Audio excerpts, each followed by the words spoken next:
Hello everyone, thanks so much for tuning in. You're watching BNSN Now Weekend. I'm Avan Dabash. Hi everyone, I'm Kamya Verma. Well, like always, we have lots lined up on the show. But first, let's tell you which are the stocks that we'll be discussing in today's show. It's Cipla, BPCL as well as Nalco. Not just that, apart from individual stocks, we will be discussing Prem Ral Hatimalani's portfolio on the show.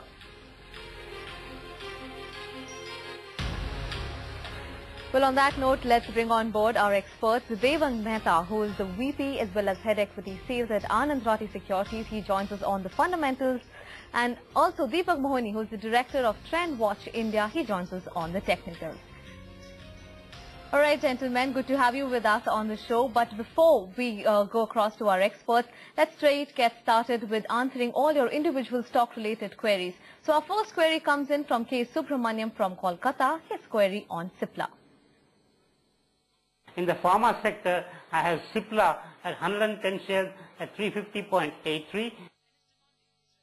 Okay, that's the query coming in on Cipla. Now remember, the Kanta did very well in Friday's session, trading at its record high. It came out with a great set of numbers as well. But Devang, if you talk about the technicals of the Kanta, it seems to have outperformed the market. It's appreciated 13% over the past 1 month. After the announcement of its Q1 earnings, it's guided for strong revenue growth as well as sales and operating profit margins. So what do you make on the fundamentals? One, in fact, we have been preferring this stock since some time, and it has been our preferred pick in the pharma space. Cipla has done extremely well over the past 2-year period, and in fact it has done very well on a low base of FY9 and FY10 when the company was not doing well, and it had reflected in the stock price at that point. But going forward for the next 2-3 years, we feel that the formulation business, that the local formulation business of the company would do extremely well, growing by about 18 to 19%, and also its export business could do very well by growing at about 14 to 15%. So we feel that this company will do extremely well over the 1-year period, and I think will do very well to hold on to this stock, and we feel a conservative returns of 15 to 20% over a 6-month, 1-year period is quite possible in this stock. All right, so 15 to 20% of returns expected from Cipla. Deepak, what do the technicals suggest to you given the good performance that the stock has given over the last 1 month? It's in a very clear uptrend. It's been rising very steadily, almost at an even weekly rate ever since early June, and it has not given up even now, and that in particular is a very strong sign of the stock, because last week has not been good for the market. So as far as whether it's a short-term investment, short-term trade or an investment, it's a hold for both of them, and in fact it would be a fresh buy on declines whenever those declines take place. So I would say pretty much a hold for the investor.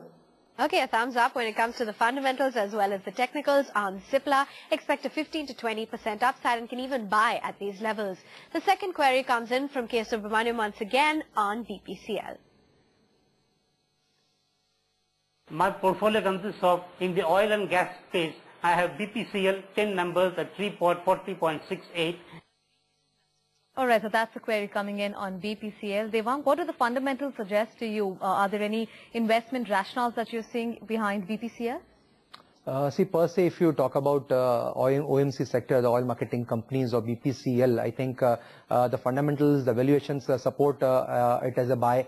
Also, the dividend yield of the stocks have been fantastic, but over a period, the capital appreciation has not been there, and I don't foresee any reason why BPCL would give a fantastic sort of returns, because there seems to be a lot of policy paralysis still made up.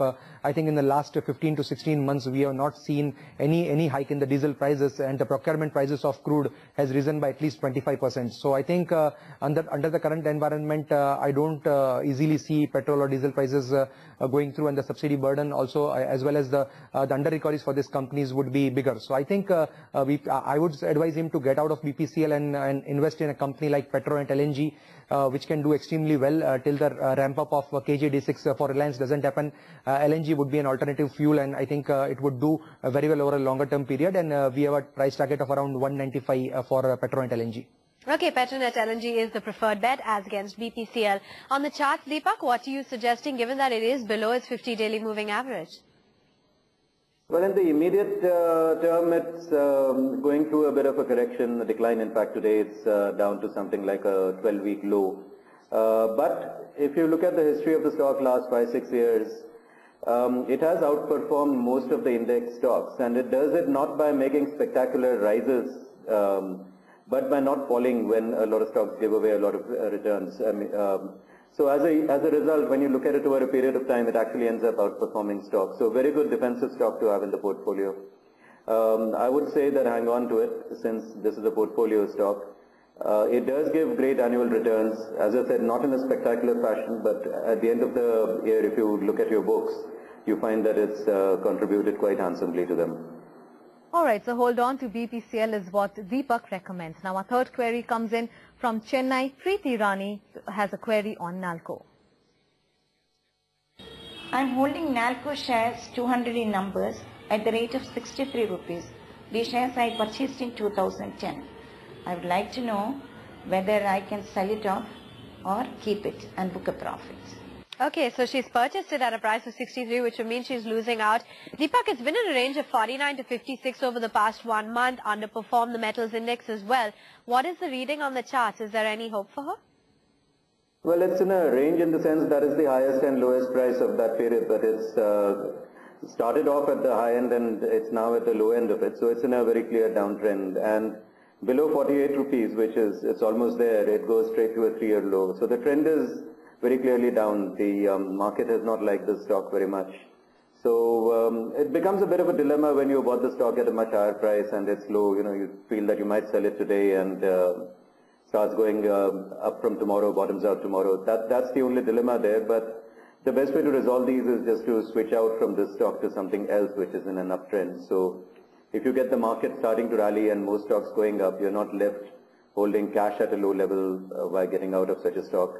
You can, in fact, get returns out of the other stock you switch to, but with greater degree of certainty. Okay, so a technical call from Deepak who says that you can look at switching out of NALCO. But Devang, what do you suggest of the entirely about the metals pack as a whole and specifically about NALCO?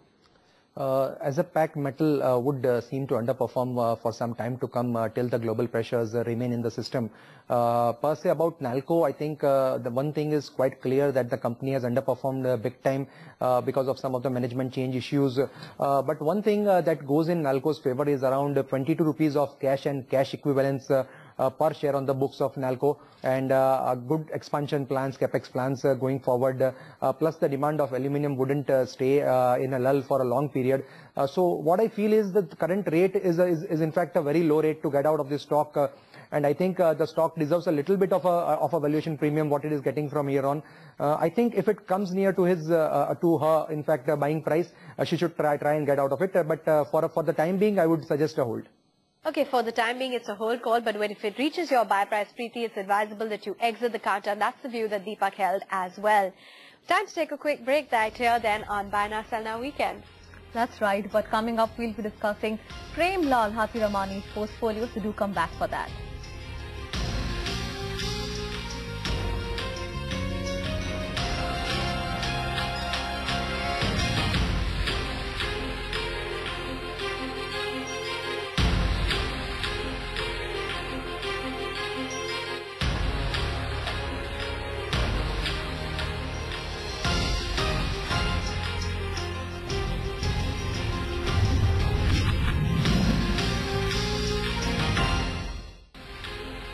Great to have you back. Still tune in to Buy Now Sell Now Weekend. Well, today on our Portfolio Advisor segment, we'll be addressing Prem Lal Hathiramani's portfolio.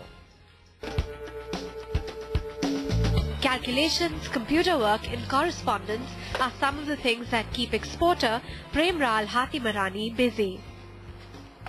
It's no wonder then that devoting time to his investments does not feature as a priority on his to-do list. In fact, Prem's interest in the stock markets was kindled only when he laid his hands on a book that almost changed his life. So when I read this book from, which is called The Intelligent Investor by Benjamin Graham, that's by far the best book on investing, and that helped me. That helped me like gain knowledge and what is a good price to buy at. Prem is probably someone that you'd now describe as an informed investor. He makes sure to do his homework and handpicks stocks only after analyzing the fundamentals so that he doesn't leap into the markets blindfolded. He's seen the Sensex soar from levels of 12,000 to 21,000, and here's what he's accumulated over the past years. He's got blue chips such as Tata Steel, L&T and Titan, but his preference for metals and mining is evident in Hindalco and Sessagoa, which also feature on the list. Besides the big names, Prem has some mid-cap stocks such as HCC. And now he wants to know if it's the right time to nibble into some other mid-cap counters.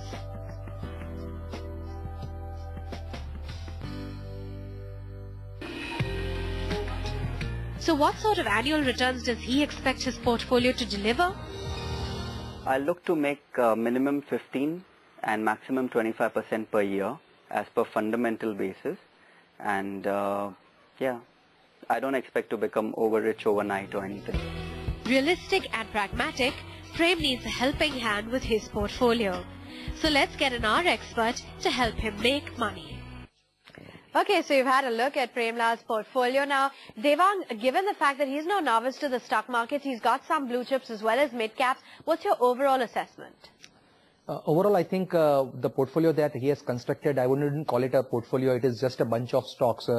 So what I would say is, though he has some very good stocks in his portfolio, but if I just run through his portfolio in a short bit, 42% of his holdings is in metal sector, and that too in just two stocks, Sessagoa and Tata Steel, and another 42% of his total holdings is in L&T. So I think it is more skewed towards the high beta counters that are metal as well as capital goods, and the rest form at least 15 to 16% of his overall portfolio. So I think he has to rebalance his portfolio, he has to realign, he has to restructure, and that's why I've suggested him a host of new stocks as well that could probably make his portfolio an extremely profitable one, and the realistic returns that he's expecting, 15 to 20%, is very well possible on the portfolio that I've suggested to him.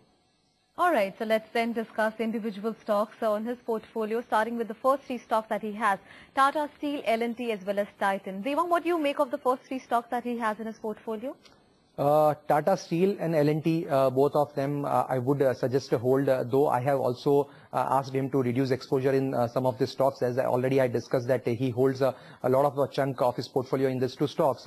Now the simple argument for L&T as well as Tata Steel can be form is temporary, class is permanent. Now both these stocks are not doing extremely well, and in fact Tata Steel is not doing well in this current scenario where there are a lot of international pressures on the metal stocks.